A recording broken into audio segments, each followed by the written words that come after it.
नमस्कार, आप live cities देख रहे हैं। मैं हूं जय शुक्ला। आपको पता है कि नीतीश कुमार के मंत्रिमंडल का विस्तार जल्द ही होना है और इसकी तिथि तो फिलहाल निर्धारित नहीं की गई है, लेकिन ये कहा जा रहा है कि दिसंबर माह में नीतीश कैबिनेट का विस्तार होगा। और इस वीडियो में हम आपको ये बताने जा रहे हैं कि जब इस बार नीतीश कैबिनेट का विस्तार होगा तो इस बार कौन से ऐसे चेहरे हैं, कौन से ऐसे मुस्लिम चेहरे हैं जिनका नाम मंत्री बनने की रेस में सबसे आगे चल रहा है। बिहार की नई नवेली नीतीश सरकार के मंत्रिमंडल का बहुत जल्द विस्तार हो सकता है, ऐसी चर्चा जोरों पर है। लेकिन इस मंत्रिमंडल विस्तार में किसी मुस्लिम नेता को मंत्री बनाया जाएगा या नहीं, ये लाख टके का सवाल है। सवाल की वजह यह भी है कि इस बार एनडीए की तरफ से एक भी मुस्लिम विधायक जीतकर नहीं आए हैं। बीजेपी ने जहां एक भी मुस्लिम को टिकट नहीं दिया था, तो वहीं जेडीयू ने 11 मुस्लिम उम्मीदवार जरूर उतारे थे, लेकिन एक भी मुस्लिम उम्मीदवार चुनाव जीत नहीं पाया। इस वजह से नीतीश मंत्रिमंडल के पहले विस्तार में किसी भी मुस्लिम को जगह नहीं मिल पाई। नीतीश कुमार के पिछले मंत्रिमंडल में अल्पसंख्यक कल्याण मंत्री के तौर पर खुर्शीद आलम मंत्री थे, लेकिन इस बार वो भी हार गए। अब जब फिर से मंत्रिमंडल का विस्तार की चर्चा हो रही है और बताया जा रहा है कि दिसंबर में कभी भी मंत्रिमंडल का विस्तार हो सकता है, इसमें किसी मुस्लिम को मंत्रिमंडल में शामिल नीतीश कुमार कर सकते हैं। आपको बता दें कि जदयू में इस वक्त 5 मुस्लिम एमएलसी हैं। गुलाम रसूल बलियावी, राजद से जेडीयू में आए कमरे आलम, गुलाम गौस, तनवीर अख्त और खालिद अनवर। चर्चा है कि इन्हीं 5 में से किन्हीं को नीतीश कुमार मंत्री बना सकते हैं। लेकिन एक चर्चा और भी बहुत तेज है और वो है बसपा से एकमात्र चुनाव जीते हुए जमा खान का। सूत्र ये भी बताते हैं कि जमा खान की मुलाकात नीतीश कुमार से भी हो चुकी है और जमा खान को मंत्री बनाने का आश्वासन भी मिला है।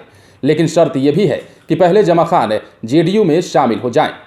जमा खान अपने लिए कोई अच्छा मंत्री पद की मांग कर रहे हैं। सूत्र बताते हैं कि उन्हें अल्पसंख्यक कल्याण मंत्री बनाने का ऑफर मिल रहा है, जिसे वो लेने से हिचक रहे हैं। सूत्रों की माने तो इस मुद्दे पर भी उनकी बात जदयू आलाकमान से चल रही है।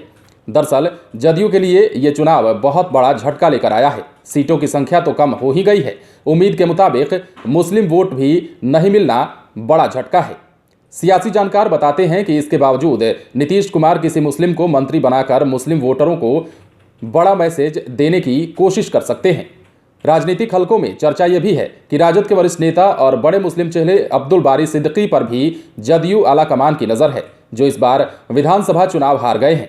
बताया जाता है कि सिद्दीकी अपने हार के लिए राजद के ही कुछ नेताओं को दोषी बता रहे हैं, लेकिन सिद्दीकी राजद छोड़ सकते हैं, इस सवाल पर फिलहाल वे कुछ नहीं बोल रहे।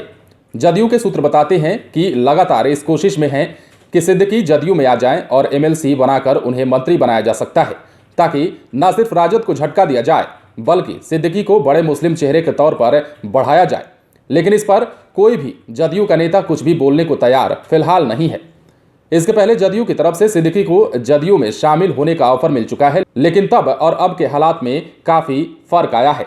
तो मंत्रिमंडल का विस्तार बहुत जल्द संभव है। नीतीश कुमार कैबिनेट के मंत्रिमंडल का विस्तार कहा जा रहा है कि दिसंबर महीने में हो सकता है और इस मंत्रिमंडल विस्तार में कई ऐसे चेहरे हैं जिन पर अभी दांव लगाया जा रहा है और कहा जा रहा है कि कुछ मुस्लिम चेहरे ऐसे हैं जिनको मंत्रिमंडल में जगह दिया जा सकता है, मंत्री बनाया जा सकता है। देखने वाली बात यह होती है कि जब दिसंबर माह चूंकि कल से शुरू होने वाला है और ऐसे में कभी भी मंत्रिमंडल विस्तार के संकेत मिल सकते हैं, तो ऐसे में देखना दिलचस्प होता है कि कौन सा ऐसा मुस्लिम चेहरा है। इन सभी के नाम हमने आपको बताए, लेकिन इनमें से कौन नीतीश कुमार के मंत्रिमंडल में शामिल होगा, कौन मंत्री बनाया जाएगा, इस पर सस्पेंस फिलहाल बरकरार है, जो कि कुछ दिनों में, कुछ आने वाले दिनों में साफ हो जाएगा। आप बने रहे लाइव सिटीज के साथ, तमाम खबरें हम आपको देंगे, लेकिन उसके लिए आप हमारे चैनल को सब्सक्राइब करें।